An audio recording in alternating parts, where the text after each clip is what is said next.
I want you to want me. Hello. Me again, Russ Shaw TV. Randy Weaver started a thread. It was started as a contest, but now that contest is over. So, all of us record freaks and nudniks out there, not we're sure where that word came from. That's what my mom would have said. Got us talking about the records we listen to most. Records we've listened to over 100 times. Albums we've listened to over 100 times. So I'm going to share 10 of them, but I'm going to do 5 live albums that I've heard over 100 times, and then 5 studio albums. I could do a myriad of studio albums. We could be here all day. I'm only going to do 5. I just kind of grabbed 5. But I did some searching to find these live records, because there is 5 live records that I have listened to at least 100 times. And I'm going to start it out with Cheap Trick, live at Budokan. All these records, I believe, also had hits, right, on the live record. This is, a gatefold, of course. I mean, everyone has this record, I believe. But it's a live record, and yes, I've listened to it over 100 times. I believe it's the live version of I Want You to Want Me is on that record. And that's what that song was a huge hit. Kiss Alive, Rock and Roll All Night, Party Every Day, that was off the live album, the hit, when that song became a hit. I don't have that record, so I won't be sharing that, if you thought I was going to. Anyway, spoiler alert, not a spoiler. Scorpions Worldwide Live. I wore this record out when it came out. I've seen Scorpions twice. It was it this tour? I mean, it wasn't this show. I think this was recorded in different places. It was 1985. But that's around the time I saw Scorpions. I saw Scorpions at the Monsters of Rock, and then I believe it was the Sting tour. Can't remember. But I did see amazing live album. That was another one they were playing on the radio at the time. Big City Nights, the live version of Big City Nights, it's off this record, was a bit of a hit back then, I believe. At least I remember it on the radio. I don't know about you. All these are pretty pedestrian, by the way, so if you're waiting to see some rare, thing that you've never heard of, it's probably not going to happen. Another live record I wore out. Love this. This is another one. ZZ Top, right? Fandango. ZZ Top. Love this record. This is just a great. They do, Thunderbird, Jailhouse. I mean, just all the big hits. I think there was a hit on here from back. It's Tush. The live version of Tush. Like the last track on the album, too. And I remember that getting a lot of play on our rock station, KISW. Seattle's best rock. Okay, this is another one. From whatever you think of this guy politically, I don't know. He's got a lot of people up in arms or whatever. But I love me some Ted Nugent. This record, Double Live Gonzo. I wore this record out too. It is so freaking good. As a live record, it's just amazing. A Wango Z Tango. I remember that being played on the radio a lot too. That live version from this album of that song.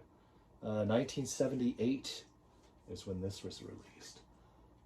Just an amazing. I mean, you see this in the bargain bin for I've seen it for $1 before in the bargain bin around here in Seattle. But it is an amazing live album. Love it. And then, of course, as a big AC/DC fan, 100 times at least, I've heard this album 100 times at least. Live AC/DC. If you want blood, if you want blood, you got it. It's right there. Just, another one that was great. I can't remember which, a whole lot of Rosie, the live version of that. I remember a lot of these songs being on the radio back in the day. The Jack, yeah, so those are the live ones. So here's some stuff. Here's some studio albums that I've listened to at least 100 times. Here's one. I'll start with this one. Of course, Nirvana. I got the CD when it first came out. I just got this record, the vinyl, like fairly recently. I bought the CD when, like, the week this album came out. They're playing stuff around here from this album, cuts before the album came out. But Nirvana, Smells Like Teen Spirit. Here's an album for you that I've at least heard 100 times and then got completely sick of it, right? You ever done that? Like a lot of you, I've heard people say, if I don't hear, Nirvana's Nevermind again, I'm fine. But for me, I don't know, maybe it's my ADHD or something. I'll go 5 years without listening to this record, and then I'll pick it up again and go, oh, it's like new again. It's because I smoked a lot of weed in the 80s, and I blame that, or my ADHD. I can blame lots of things. This is an amazing record, and I take it in doses now. All right? It's doctor's orders, doses of Nevermind, Nirvana. I mean, the rest of their Nirvana records, I could say, there's another one. Studio albums, Nirvana studio albums, I've probably heard all of them 100 times,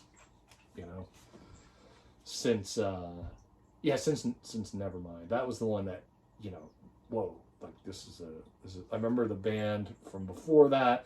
I always thought of Nirvana as more of a punk band, with Bleach, right? And then, yeah, you get me, right? Ozzy Osbourne, here's another record that I was kind of scared of as a kid when it came out.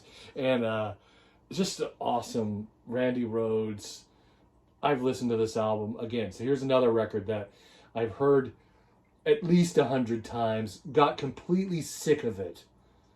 And then, you pick it up again, and there's just, besides Crazy Train, of course, which you hear like at the supermarket nowadays, which is weird, I'm at Home Depot and somebody's playing Crazy Train.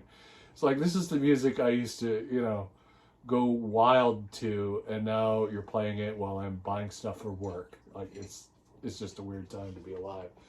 But yeah, Mr. Crowley, No Bone Movies, Suicide Solution, Goodbye to Romance, are you kidding me? I Don't Know, just a great pack of songs from another very pedestrian record that I enjoy. Here's another Seattle band, Heart. Is this like 1977, 78? Barracuda is on this record, but the record itself, just putting it in. I think I had a cassette tape for a long time, and I wore the cassette tape out listening to this, and it's a bit, it's a rocker, but it's also, its heart's got Kick It Out. There's amazing records. Spent some time with this record as well. Female, I gotta do some female artists on this one. Gotta throw Joan Jett in there. There's a lot of us rock and roll fans who probably listened to this album at least 100 times, right? I love rock and roll, of course. Runaway, Crimson and Clover, Victims of Circumstance. Just amazing freaking record. And then this one, I know, right? Aerosmith, Greatest Hits. I don't know, this thing has gone like, super quadruple platinum, whatever. Dream On. All the hits, the Aerosmith's Greatest Hits. So there you go. That's all I got, man. That's one take. Not going to edit the heck out of this. Drive myself nuts editing again. Just put that out there into the world, and there's 10 records I've listened to at least 100 times. Behind me, a lot of these are records that my wife and I have listened to a lot, and we really enjoy it, so that's why they're upstairs here. So that's part of the explanation for the the Red and all these records. Thanks for watching. Subscribe if you made it this far. Hit the like button. If you like the video, if you like the channel, like it, right? It's a thing that you do on your end of the screen over there, and it's just right. And then you click that, and it makes everyone happy on the inside and the outside. Not to mention my fragile self-esteem gets a little boost, gets a little dopamine. So, thanks for watching.